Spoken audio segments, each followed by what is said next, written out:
नहीं, जब उससे शाम को भी बात हुई हमारी, तब भी कहीं ना उसको मसल पेन था। अब देखो खिलाड़ी है, वो पता नहीं कितना हार्ड वर्क उसने किया होगा इस दिन के लिए, कि वो शाम को भी ना अपने हेल्थ वाइज थोड़ा सा हल्के तरीके से बोल रहा था। और कहीं ना डाउट भी था कि क्या पता मैं कल खेल भी पाऊँ। खास हरियाणा देखने वाले भाई सारे दर्शकों ने सोनू वाली की राम राम। एक बार फिर सौभाग्य प्राप्त हुआ है हमने खंदरा गाँव में आने का, और नीरज चोपड़ा का घर पे हाँ भाई ने उड़ा बाला फेंकी अमेरिका में, और खुशी दिल में ऐड हो रही है भाई। तो उनके अंकल जी हैं, पहला भी इनका इंटरव्यू आपने देखा होगा, दोबारा फिर इनका इंटरव्यू करा हाँ। और जो सवाल शायद पहला में ना आए होंगे तो इसमें ज़रूर लेने की कोशिश करांगे। और क्या कुछ थोड़ा सा एक्सपीरियंस रहा है बातचीत नीरज भाई साहब के साथ में इनकी हुई भी होंगी, और काफ़ी नज़दीक तय उनका बारे में ये जाना है। राम राम भाई साहब। राम राम भाई। और बिल्कुल बढ़िया सोनू वाली भाई।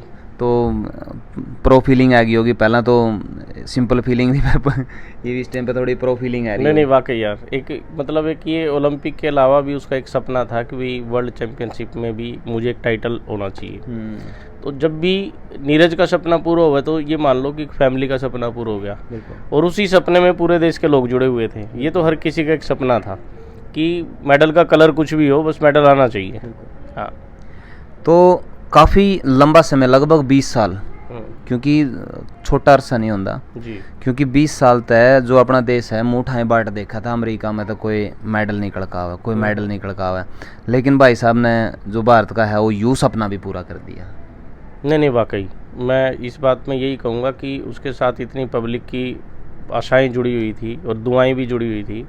हार्ड वर्क तो करने वाले बहुत खिलाड़ी हैं, लेकिन स्पेशली कुछ परमात्मा की मेहर भी है, और उसकी कुछ वर्किंग स्ट्रेटेजी भी थोड़ी सी डिफरेंट है कि वो कहीं ना कहीं अच्छा कर ही पा रहा है देश के लिए, कि जो उम्मीद हम लगाते हैं उस पर वो खरा मिल रहा है। बिल्कुल। तो एक बात पर और मैं आपसे चर्चा करना चाहूँगा कि जो हेल्थ फिटनेस का बारे में बातचीत करना चाहूँगा, क्या बाला फेंकने से पहले वो पूरी तरह से फिट थे? नहीं, जब उससे शाम को भी बात हुई हमारी, तब भी कहीं ना उसको मसल पेन था। अब देखो खिलाड़ी है, वो पता नहीं कितना हार्ड वर्क उसने किया होगा इस दिन के लिए, कि वो शाम को भी ना अपने हेल्थ वाइज थोड़ा सा हल्के तरीके से बोल रहा था। और कहीं ना डाउट भी था कि क्या पता मैं कल खेल भी पाऊँ कि नहीं। फिर भी मैं तो हैरान हूँ कि उसने कितना मतलब अपना रिस्क उठाया होगा कि देश को फिर भी सिल्वर मेडल तक ला के खड़ा कर दिया, क्योंकि हमें थोड़ी देर के लिए लगता है कि वो गोल्ड भी आ सकता था। बिल्कुल। लेकिन मैं तो उस भाव को समझ रहा हूँ कि जब वो खेलने की स्थिति में भी अच्छा नहीं था और फिर भी उसने मेडल खींच दिया, तो उसने कितना तगड़ा रिस्क लिया होगा खुद के ऊपर। तो इसलिए यदि मेडल का कलर इससे भी कम होता हम लोग तब भी उससे इतनी ज़्यादा खुश होते। तो भाई अपने लिए तो ये गोल्ड तक कम नहीं है, क्योंकि जो खेलने की ही सिचुएशन में नहीं था, खेलने की स्थिति में नहीं था, मसल पेन होने की वजह से वो बाला फेंकण में भी अपने आप को असमर्थ महसूस कर रहा था। लेकिन कहीं ना कहीं आप लोगों की दुआ ने उसमें इतनी ज़्यादा एनर्जी भर दी कि मसल पेन होते हुए भी वो चीज़ 88.13 मीटर का जो उनका शायद वो रहा है। वाकई और मुझे नहीं लगता कि कोई खिलाड़ी इतना रिस्क लेगा, कि उसने फिर भी इतना रिस्क उठाया, तो हम लोग खुद हैरान हैं। क्योंकि लाइफ में ना उसके लिए कंपटीशन अभी बहुत सारे हैं। अभी ना कॉमनवेल्थ आ रहा है, डायमंड लीग का फाइनल आ रहा है, लेकिन फिर भी मुझे लगता है कि जो अपने 135 करोड़ लोगों की उम्मीदें थी ना, कि वो उसको देख के और रिस्क उठाई गया। बिल्कुल। तो मैं तो उस चीज़ को बड़ी मानता हूँ कि वो इतना मतलब लोगों की अपेक्षाओं के लिए लड़ पड़ता है, फाइट कर लेता है। तो युवाओं का जो हौसला गोल्ड मेडल पे था इससे और डबल हो गया है, क्योंकि उसमें एक डोज मिली थी युवाओं ने, लेकिन अब सेकंड डोज जिस तरह का बूस्टर डोज नहीं होएगा, तो बूस्टर डोज देने का काम कराया है। वाकई में लगा है कि बड़े रास्ते युवाओं के लिए खुले हैं। सोनू भाई, मैं इस तरह से समझता हूँ इस बात को कि ओलंपिक की उपलब्धियां ना अपने देश में बहुत पहले से हैं, लेकिन होता क्या है कि एक ओलंपिक जैसी उपलब्धि मिलने के बाद कहीं ना खिलाड़ी के जीवन में डिस्ट्रैक्शन बहुत सारी आ जाए। क्योंकि शायद उस समय तक शोहरत भी आ जाए, उस समय तक एक पब्लिक अट्रैक्शन भी काफ़ी मिलने लगता है, उस समय तक शायद पैसा भी बहुत सारा हो जाए खिलाड़ी के पास में।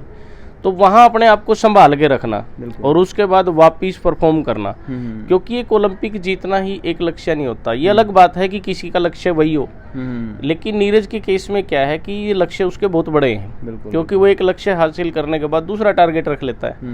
वो कभी अपने लिए, अपने फैमिली के लिए समय नहीं निकालता। उसको लगता है कि जो मेरा एक खेल का जीवन का सफ़र है 8 से 10 साल का, तो उस बीच में मैं जितना टाइटल ले सकूँ, जितना मैं अपने कंट्री को प्राउड फील करा सकूँ, क्यों ना कराऊँ। बिल्कुल।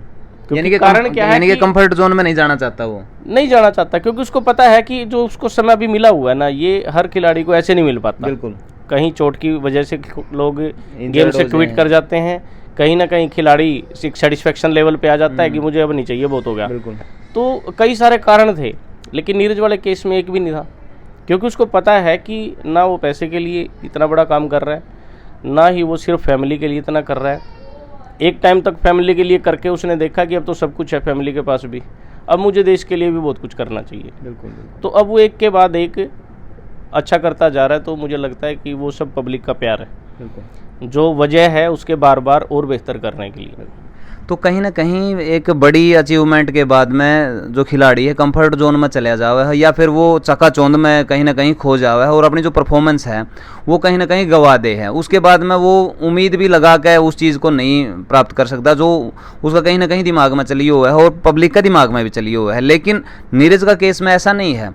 नीरज ने अपने आप को, वो एक कहावत है कि कामयाबी मिलना तो आसान है लेकिन उसको बरकरार रखना बड़ा मुश्किल है। तो इस मेडल को ले आकर ने कामयाबी को बरकरार रखकर ने भाई ने दिखाया है, और जो अपने आप में ही एक बहुत बड़ी बात है, कोई छोटी बात नहीं है।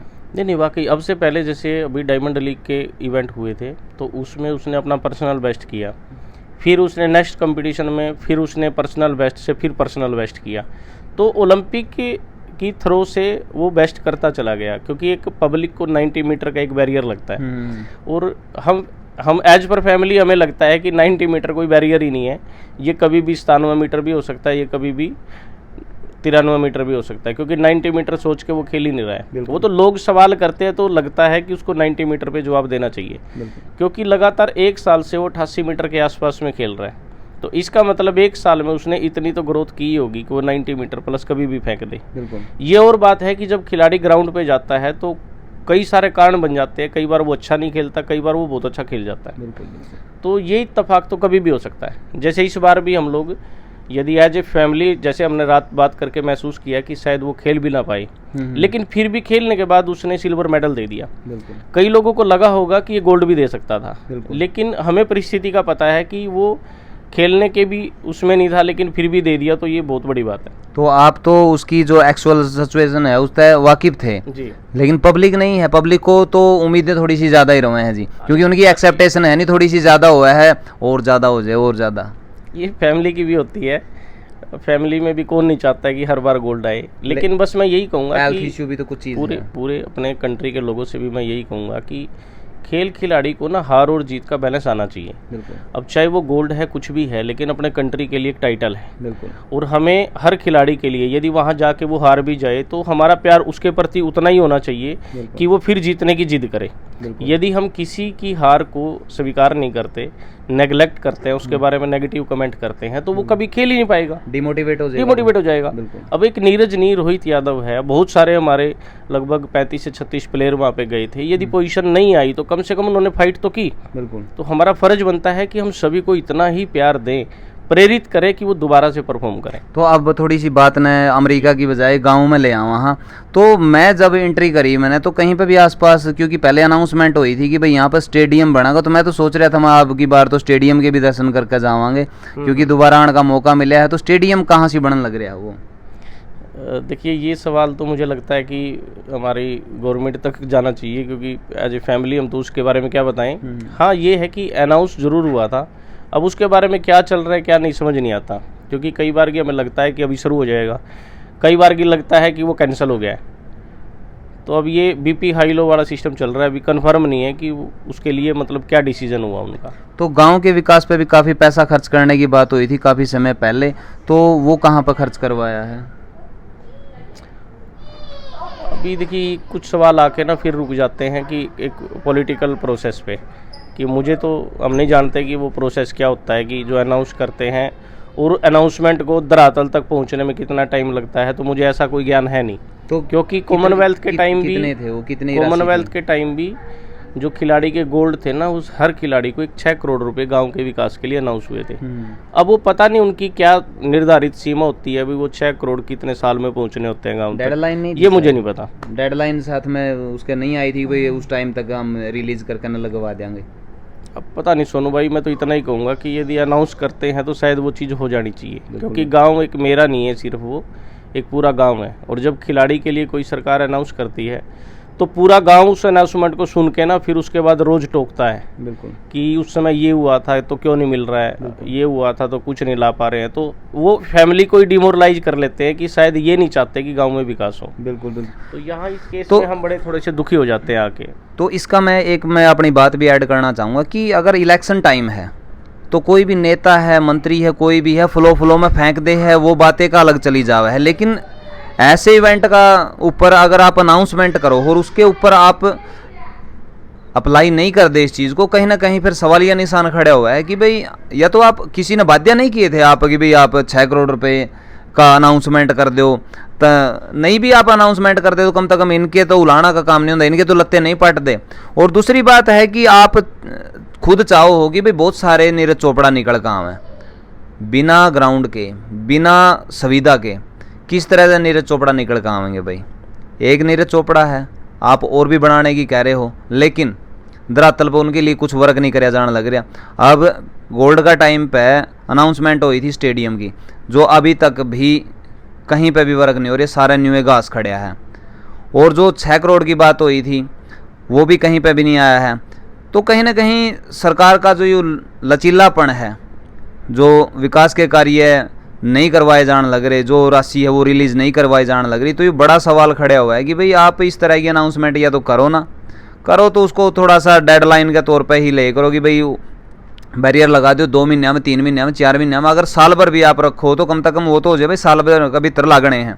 तो ये बड़ा सवाल उठ जाए है, तो सरकार ने इस ओर थोड़ा सा ध्यान देना चाहिए।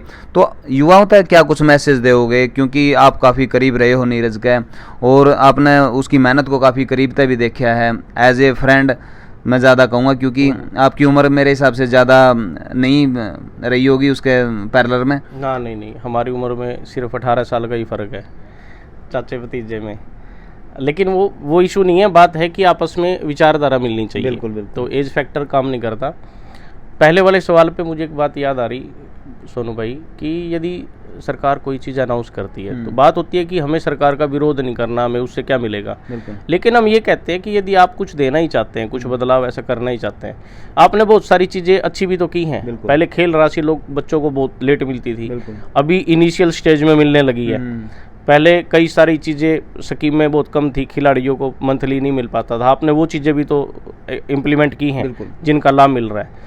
तो मुझे लगता है कि ये कुछ जो और अनाउंसमेंट हैं जो सरकार ने और खिलाड़ियों के लिए भी की होगी, यदि उनकी डेडलाइन नहीं है भाई अनाउंस कर दिया तो इतने टाइम में प्रैक्टिकल होना चाहिए, तो इसका मतलब है कि वो एक सवाल हर बार बना ही रहेगा उस खिलाड़ी के फैमिली के लिए भी, खिलाड़ी के लिए भी। क्योंकि अब नीरज जब भी गाँव में आता है तो तकरीबन बच्चों का ही जवाब होता है कि भाई साहब स्टेडियम का क्या रहा, स्टेडियम तो आया है को नहीं। जब नीरज नहीं होता तो फैमिली को फेस करना होता है। जब बूढ़े बैठे होते हैं तो वो पूछते हैं भाई वो सरकार ने को थी वो स्टेडियम सा मिलेगा, किंग बनेगा वो। अब इस सवाल का जवाब हम क्या दें, तो क्योंकि हमने तो अपनी तरफ से बोला ही नहीं। जमीन रिक्वायर हुई है उसके लिए, अब मुझे नहीं पता, वो 2-3 बार सर्वे हुआ, लेकिन वो एक बार बोलते हैं कि हो गया फाइनल, फिर बोलते हैं कि वो नहीं हुआ। तो इस अवस्था में क्या है कि हम सरकार पे सवाल नहीं कर रहे, लेकिन हमारे लिए सवाल इतने पैदा हो गए कि हम मजबूर हो गए कि हम क्या कहेंगे। नहीं, आप इसे विरोध का तौर पे नहीं, फीडबैक का तौर पे ही लें भाई। ये फीडबैक है कि भाई जो हमारी एक्चुअल सिचुएशन है हम उसको बता रहे हैं कि हमने ये फेस करनी पड़ रही है, और ये नहीं है कि कोई विरोध वाली भाषा है। विरोध वाली भाषा नहीं है, जो अच्छी चीज़ें वो अच्छी हैं, लेकिन किसी में सुधार की गुंजाइश है तो वो तो बोलनी पड़ेगी। हाँ, जाहिर सी बात है। मान लो पिछले कॉमनवेल्थ था, अभी ठीक कुछ दिन बाद कॉमनवेल्थ फिर आ रहा है, यदि उस कॉमनवेल्थ और इस कॉमनवेल्थ के बीच में कोई अनाउंसमेंट नहीं पूरी हुई तो जाहिर सी बात है कि इतने लोगों को, गांव में बैठे हुए लोगों को कन्विंस करना हमारे बस का तो है नहीं। बिल्कुल। अब या तो हम ये कहें कि सरकार से पूछो, तो लोगों को लगता है कि यार फिर आप लोगों के माध्यम से तो बात ही हुई थी। बिल्कुल। तो मतलब ये पॉलिसी ठीक नहीं है, ठीक होनी चाहिए। बिल्कुल। इतना ही मेरा सवाल है। तो दूसरा अच्छा, था- दूसरा आपका सवाल था कि यूथ के अंदर, क्योंकि ना खेलों को लेके कुछ लोग, बच्चों की धारणा थी कि इसमें पैसा बहुत है, कुछ लोगों की धारणा थी कि इसमें रिस्पेक्ट बहुत है। अभी नीरज या कई सारे और खिलाड़ियों ने भी बड़ा अच्छा मान दिलाया है देश को, लेकिन नीरज वाले केस में क्या है कि एक ओलंपिक एक ऐसा लास्ट स्टॉपेज माना गया था इस खेल में कि खिलाड़ी ओलंपिक तक जाके सोच लेता था कि बस हो चुका, सबसे बड़ा मुकाम यही है। अब इसने इस एंड के बाद अपना कंटिन्यू परफॉर्मेंस दिखा के और वापस नॉर्मल रह के, जैसे फैमिली से वो गया था, वापस वैसे ही रह के ये प्रूव किया, यूथ के लिए एक मैसेज दिया कि भाई कामयाबी सर में नहीं चढ़नी चाहिए। बिल्कुल बिल्कुल। कामयाबी हमें शोहरत दिलाती है, कामयाबी हमें रिस्पेक्ट दिलाती है, हमारी कामयाबी हमारे देश को विश्व की श्रेणी में आगे खड़ा करती है। तो हमारी कामयाबी इस तरह से होनी चाहिए, ना कि वो दिमाग में बैठ जाए, आपके सलीके बदल जाए, आपका एटीट्यूड बदल जाए, आप किसी खिलाड़ी के लिए एक मैनिटर बन के, मतलब एक तो उसके आदर्श बनो, एक उस खिलाड़ी के लिए आप ऐसे बन जाओ कि यार ये ज़िंदगी तो मुझे चाहिए ही नहीं। बिल्कुल। तो ऐसे गलत तरीके से हम अपनी छवि को ना बनाएं। मैसेज तो मैं यही दूंगा कि नीरज और भी अच्छे खिलाड़ी हैं कई सारे, जिनके गुणों को देख के और यूथ को ये समझ में आ गया कि अब खेलों के अंदर संभावना ओलंपिक के बाद भी बहुत सारी हैं। बिल्कुल बिल्कुल जी। तो बहुत सारी बातें हुई हैं, नीरज भाई साहब के बारे में भी बात हुई है, गांव के बारे में बात हुई है, और यूथ के बारे में भी बात हुई है, तो सरकार की भी बातें हुई हैं। तो इन सारी बातों को मिलाकर ना आप इन पे कितने सहमत हो, और जो अपनी जो प्रतिक्रिया है वो नीचे कमेंट बॉक्स में आप ज़रूर दोगे, और इस वीडियो ने शेयर ज़रूर कर दियो। मिला हाँ नेक्स्ट वीडियो में, तब तक के लिए जय हिंद, वंदे मातरम, जय जवान जय किसान। नमस्कार।